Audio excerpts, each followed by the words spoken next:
नमस्कार दोस्तों, मेरे YouTube चैनल पे आप तमाम दर्शकों एवं नियोजित टीचर्स का पुनः स्वागत है। आज विशेष अतिथि के तौर पे बिहार राज्य प्रारंभिक शिक्षक संघ के प्रदेश अध्यक्ष एवं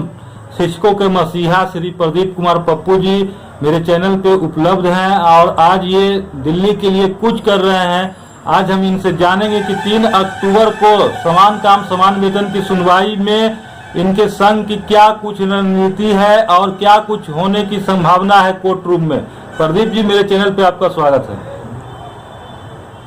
जो 3 अक्टूबर की सुनवाई है वह न्यायाधीश साफरे साहब और ललित साहब के बेंच में होना है और वह सुनवाई का जो समय है सेकेंड हाफ यानी लंच के बाद जो 2 बजे से कोर्ट बैठेगी वह 9 नंबर कोर्ट, उसमें आइटम नंबर 301 यानी पहली आइटम होगी जो इस सुनवाई का। और यह सुनवाई में पहले सरकार का जो चल रहा है रिजॉइंडर वो कंप्लीट की जाएगी। उसके बाद पिछले 27 की सुनवाई में यह न्यायाधीश ने स्पष्ट कर दिया कि सरकार के रिजॉइंडर के बाद शिक्षकों को भी अपनी बात रखने के लिए रिजॉइंडर देने के लिए आधे घंटे का वक्त मिलेगा। तो वही आधे घंटे की जो वक्त होगी, समय जो होगा, उसमें बिहार राज्य प्रारंभिक शिक्षक संघ देश के वरिष्ठ अधिवक्ता कानूनविद कपिल सिब्बल साहब के माध्यम से अपना पक्ष रखेंगे। जो जवाबी पक्ष होगा बिहार सरकार के अधिवक्ताओं के रिजॉइंडर का। और यह बात पूरे 100% साफ है कि यह न्यायिक लड़ाई अंतिम दौर में है। और यह सबसे बड़ा अहम बात है कि इस न्यायिक लड़ाई में जो स्थिति है सरकार हार रही है और बिहार के 4 लाख नियोजित शिक्षक समान काम समान वेतन की न्यायिक लड़ाई को जीतने की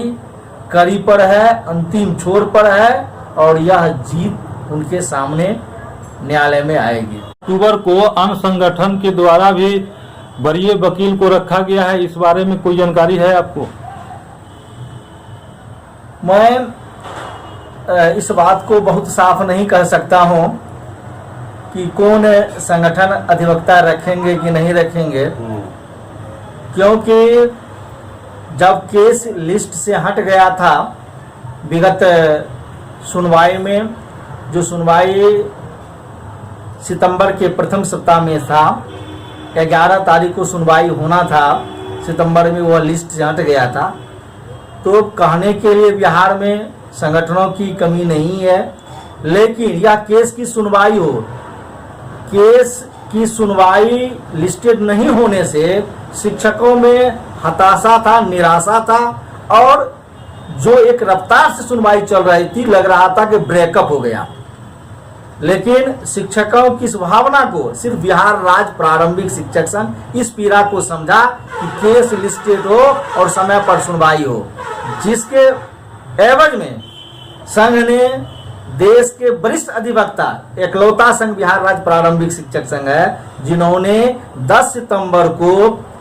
मेंशन करने का काम किया कि केस को लिस्टेड किया जाए और सुनवाई की जाए। साथ ही जब अटॉर्नी जनरल का सबमिशन आ रहा था तो कोर्ट ने भी, क्योंकि कपिल सिब्बल साहब उपस्थित थे 19 की सुनवाई में, तो कोर्ट ने भी स्पष्ट कर दिया था कि अटॉर्नी जनरल के बातों का जवाब सिर्फ कपिल सिब्बल साहब देंगे, जो 25 की अगली सुनवाई थी। शिक्षकों में और शिक्षक संघों में होड़ मच गई, क्योंकि जब हम लोगों ने खुलासा किया कि कपिल सिब्बल साहब को न्यायाधीश ने अटॉर्नी जनरल के पक्ष का जवाब देने के लिए कहा है, तो लोग अपने यश कमाने के लिए, शिक्षक की हकीकत उनके अंदर कहीं नहीं है कि शिक्षक की न्यायिक लड़ाई जीतो, लेकिन उनका नाम का होड़ आगे बढ़े उसमें सारे लोग लगे हुए रहते हैं। और 25 तारीख को कोर्ट में ऐसा ही हुआ कि अटॉर्नी जनरल का जवाब देश के वरिष्ठ अधिवक्ता कपिल सिब्बल साहब ने 1 घंटा 10 मिनट के दरमियान दिया। और पुनः मुझे लग रहा है जो सुनवाई चल रही है और इसका जवाब भी देना है, तो कपिल सिब्बल साहब क्योंकि सर्वश्रेष्ठ देश के वरिष्ठ अधिवक्ता है और जब वह कोर्ट में उपस्थित रहेंगे तो हमको नहीं लग रहा है कि किसी अन्य संगठन के अगर अधिवक्ता होंगे भी तो न ही अधिवक्ता चेष्टा करेगा रिजॉइंडर देने का, न ही कोर्ट चाहेगी कि समय का बर्बादी हो। कोर्ट भी चाहेगी कि फैक्ट हो, सही आवे, तत्परक बात आए और कम समय में इसको समाप्त किया जाए। तो पूरे का पूरे अभी तक के प्रकरण में कपिल सिब्बल के कोर्ट में होने के रहने पर तो अटॉर्नी जिस तरह लगातार सुनवाई में पक्ष रखने की बारी आई है तो रिजॉइंडर में भी कपिल सिब्बल ही रखेंगे। चलिए, बहुमूल्य जानकारी देने के लिए आपका बहुत बहुत धन्यवाद। तो दर्शकों, आपने जाना कि सिर्फ और सिर्फ कपिल सिब्बल के माध्यम से ही ये केस में जो है जीत सुनिश्चित होगी